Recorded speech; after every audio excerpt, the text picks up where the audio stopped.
Gulbarga central jail से murder case में सजायाफ्ता 3 कैदी जेल की दीवार फांदकर फरार हो गए हैं। मालूमात के मुताबिक सुबह तकरीबन 4 बजे तीनों कैदियों ने जेल की ऊंची कंपाउंड वॉल फांदकर फरार होने में कामयाबी हासिल की। फरार होने वाले कैदियों की पहचान बसवा कल्याण के इस्लामपुर का रहने वाला मस्तान, औराद के संतापुर गांव का रहने वाला संतोष और बीदर के बक्का चौड़ी गांव का रहने वाला सागर के रूप में हुई है।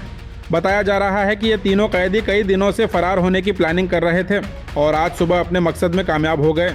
गुलबर्गा सेंट्रल जेल की टाइट सिक्योरिटी, सीसीटीवी कैमरे, हर बैरक में लॉक्स और ऊंची ऊंची कंपाउंड वॉल्स होने के बावजूद 3 कैदियों के फरार होने की खबर ने सबको हैरत में डाल दिया है। इससे पहले भी सेंट्रल जेल से कैदियों के फरार होने की खबरें सामने आ चुकी हैं। इस बार एक साथ 3 कैदियों के फरार होने से जेल के सिक्योरिटी इंतजामात पर एक बार फिर बड़े सवाल खड़े हो गए हैं। वाक़ये के बाद मुख्तलिफ इलाकों में नाकाबंदी कर दी गई है और फरार कैदियों की तलाश के लिए पुलिस ने मुकम्मल सर्च ऑपरेशन शुरू कर दिया है। सबसे हैरत की बात यह है कि इस वाक़ये से सिर्फ एक दिन पहले ही Kalaburagi police commissioner Sharanappa SD और सीनियर पुलिस ऑफिसर्स ने सेंट्रल जेल का सिक्योरिटी इंस्पेक्शन किया था। इसके बावजूद कैदियों का इस तरह फरार हो जाना जेल की सिक्योरिटी पर बड़े सवाल खड़े कर रहा है। अब सबकी नज़रें पुलिस की कार्रवाई पर टिकी हुई हैं कि इन खतरनाक कैदियों को कब तक दोबारा गिरफ्तार किया जाता है।